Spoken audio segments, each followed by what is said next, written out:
बिस्मिल्लाहिर्रहमानिर्रहीम। History milestone के साथ मैं हूं मंजूर चौधरी।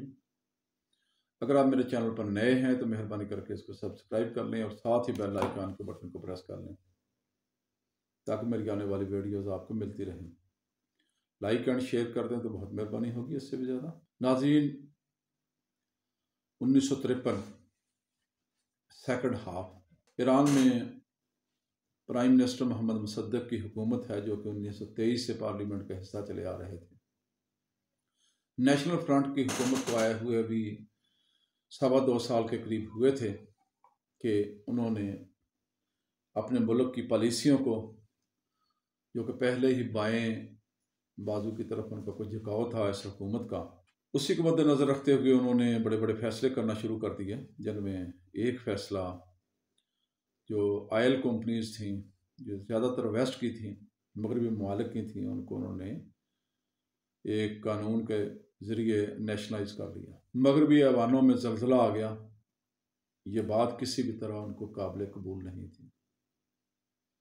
हालात नाकाबिल बर्दाश्त हो गए थे। रेड लाइन ईरानी पार्लियामेंट ने क्रॉस कर ली थी। मोहम्मद मुसद्दक, जो कि कई वार्निंग देने के बावजूद उन्होंने अपना किबला दुरुस्त नहीं किया था, और ये बहुत ही गहरी चोट थी मगरबी मफादात पे, जो कि तेल कंपनियों को उसने नेशनलाइज किया था। लिहाजा हर सूरत इस हुकूमत से जान छुड़ाने का तहैया कर लिया गया। अमेरिका में उस वक्त प्रेसिडेंट रोजवेल्ट की हुकूमत थी। MI6 को भी साथ मिलाया, विकीपीडिया के मुताबिक MI6 को भी साथ मिलाया गया। और कैरीमेट रोजवेल्ट, जो कि प्रेसिडेंट रोजवेल्ट के नवासा थे और CIA में एक आला अहदे के ऊपर फायज थे, उनको ये टास्क सौंपा जिसका मिशन का नाम था चेंज द वर्ल्ड। वो ईरान में वारद हुए। कैरीमेट रोजवेल्ट बहुत से डॉलरों के साथ ईरानी बकाऊ पॉलिटिशियंस को ख़रीदा गया। शाह के साथ ताल्लुकात जो पहले से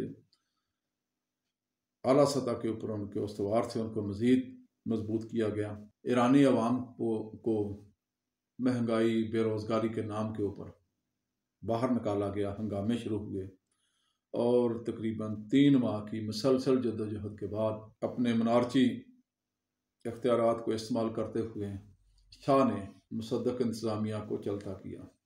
ईरानी पार्लियामेंट को तोड़ दिया गया है। इख्तियारात दोबारा शाह के पास चले गए।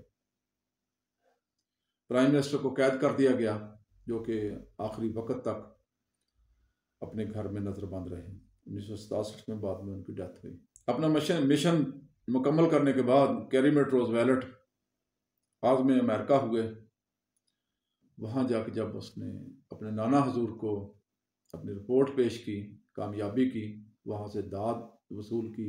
जब रोजवेल्ट ने उससे पूछा कि यह सब कैसे मुमकिन हुआ, जो कि नामुमकिन दिखाई दे रहा था, तो कैरीमेट रोजवेल्ट के जो अल्फाज थे वो नाजरीन एक असूल और एक कानून की हैसियत इख्तियार कर गए। उसने कहा कि मैं हरगज़ कामयाब ना होता अगर